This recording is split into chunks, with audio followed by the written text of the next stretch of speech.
আচ্ছা, মার্কিন যুক্তরাষ্ট্র আর ইরানের মধ্যে যে উত্তেজনা চলছে তা এখন একেবারে চরমে। তো অনেকেই ভাবছেন, তাহলে কি একটা পুরোদস্তুর যুদ্ধ সত্যি সত্যি বেঁধে যাবে? চলুন আজকের এই বিশ্লেষণে আমরা এই জটিল সমীকরণের একেবারে গভীরে গিয়ে দেখি আসলে কি ঘটছে।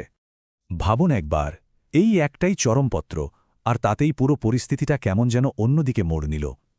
একদিকে বলা হচ্ছে আলোচনার দরজা খোলা, আবার অন্যদিকে ভেতরে ভেতরে চলছে যুদ্ধের প্রস্তুতি। এটা অনেকটা একটা ভয়ঙ্কর খেলার মতো, তাই না? তো আমেরিকা যে শব্দটা ব্যবহার করছে সেটা হলো লিমিটেড স্কোপ স্ট্রাইক, মানে একটা সীমিত পরিসরের হামলা।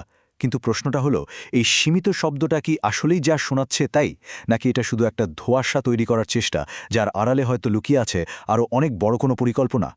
দেখুন, কাগজে কলমে আমেরিকার ভাষ্যটা কিন্তু খুব সহজ। তারা বলছে এটা তেমন কিছুই না, জাস্ট একটা ছোটখাটো সামরিক পদক্ষেপ। উদ্দেশ্য ইরানকে আলোচনার টেবিলে বসতে বাধ্য করা।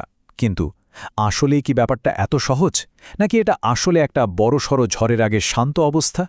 আর ভেতরের খবর কিন্তু ঠিক এই দিকেই ইঙ্গিত দিচ্ছে। এই যে সীমিত শব্দটা, এটা আসলে একটা মুখোশের মতো। তাহলে সওয়ালুটটা এই মুখোশের আড়ালে আসল উদ্দেশ্যটা ঠিক কী? আর এখানে দেখুন, পুরো ছবিটা পরিষ্কার হয়ে যাচ্ছে। লক্ষ্যটা আসলে শুধু পারমাণবিক চুক্তি নয়, এর চেয়েও অনেক বড়। উদ্দেশ্য হল ইরানের সরকার ব্যবস্থাটাই পাল্টে দেওয়া, তাদের যত প্রচলিত অস্ত্রশস্ত্র আছে সব ধ্বংস করে ফেলা। এখানেই শেষ নয়, তাদের ব্যালিস্টিক মিসাইল ক্ষমতা শেষ করে দেওয়া, আর আশেপাশের দেশে তাদের সমর্থিত যে গোষ্ঠীগুলো আছে তাদের সাহায্য করার ক্ষমতাও কেড়ে নেওয়া। মানে একেবারে কোমর ভেঙে দেওয়ার পরিকল্পনা। আচ্ছা, এত বড় চাপের মুখে ইরান ঠিক কি ভাবছে? তাদের প্রতিক্রিয়াটা কেমন? তারা কি আলোচনার পথেই যাবে, নাকি পাল্টা জবাব দেওয়ার জন্য তৈরি হচ্ছে? চলুন দেখি। ইরানের অবস্থানটা কিন্তু বেশ ইন্টারেস্টিং, বেশ জটিলও বলা চলে। মানে একই সাথে দুই রকম কথা শোনা যাচ্ছিল। একদিকে তাদের পররাষ্ট্রমন্ত্রী বলছেন, না না, আমরা চুক্তির ব্যাপারে আশাবাদী, একটা খসড়াও তৈরি করছি। আবার অন্যদিকে তাদের সর্বোচ্চ নেতা আয়াতুল্লাহ খামেনি সরাসরি হুঁশিয়ারি দিচ্ছেন যে কোনো রকম হামলা হলে তার ফল হবে ভয়াবহ। একই সাথে নরম আর গরম সুর। আর দেখুন, ইরানের এই হুঁশিয়ারি কিন্তু শুধু কথার কথা নয়, তারা একদম পরিষ্কার করে দিয়েছে যে হামলা হলে তারা কি করতে পারে। মধ্যপ্রাচ্যে আমেরিকার যতগুলো ঘাঁটি আছে সব তাদের টার্গেট। এমনকি ইউএসএস আব্রাহাম লিঙ্কন বা ইউএসএস জেরাল্ড ফোর্ডের মতো বিশাল বিশাল বিমানবাহী রণতরীগুলো ধ্বংস করে দেওয়ার হুমকি দিয়েছে তারা। তার মানে তারা বুঝিয়ে দিচ্ছে যে তাদের পাল্টা আঘাত করার ক্ষমতাও কিন্তু কম নয়। এখন ব্যাপারটা আর শুধু আমেরিকা বনাম ইরানের মধ্যে আটকে নেই। পরিস্থিতি আরও জটিল হয়ে উঠেছে, কারণ রাশিয়া আর চীনের মতো বড় বড় শক্তিগুলোও কিন্তু এখন এই খেলার মাঠে নেমে পড়েছে। হ্যাঁ, আগের মতো এবার কিন্তু বিশ্বশক্তিরা, বিশেষ করে রাশিয়া আর চীন, চুপচাপ বসে নেই। তারা আর নীরব দর্শক নয়, তারা বেশ খোলাখুলিভাবেই ইরানের পাশে এসে দাঁড়িয়েছে, যা পুরো সমীকরণটাকেই আরও অনেক বেশি জটিল করে তুলেছে। এর সবচেয়ে বড় প্রমাণ হল পারস্য উপসাগরে ইরান, রাশিয়া আর চীনের একসাথে নৌমহড়া।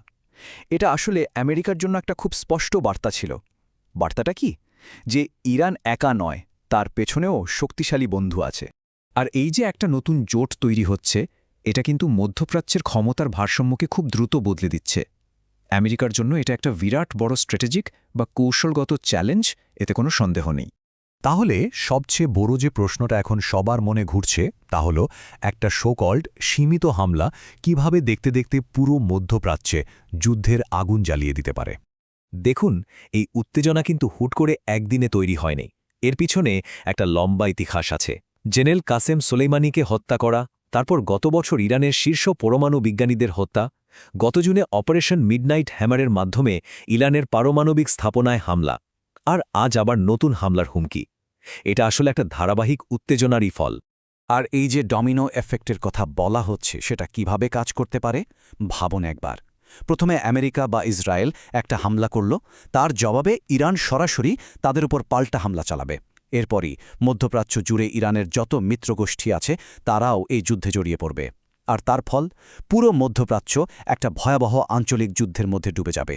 পুরো ব্যাপারটা ভাবলেই কিন্তু গা শিউরে ওঠে। এখানে আরও একটা গুরুত্বপূর্ণ বিষয় আছে।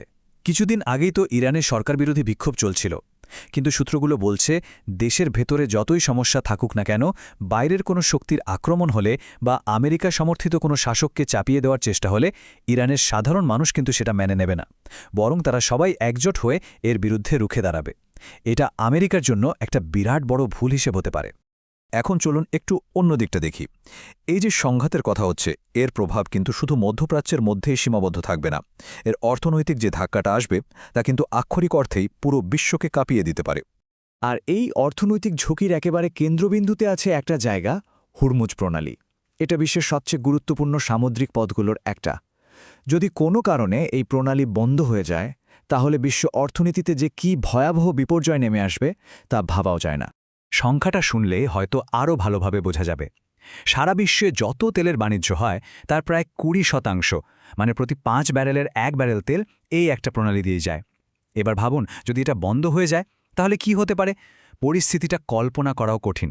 এর ফল হবে মারাত্মক। বিশ্বজুড়ে তেলের বাণিজ্য পুরোপুরি ভেঙে পড়বে।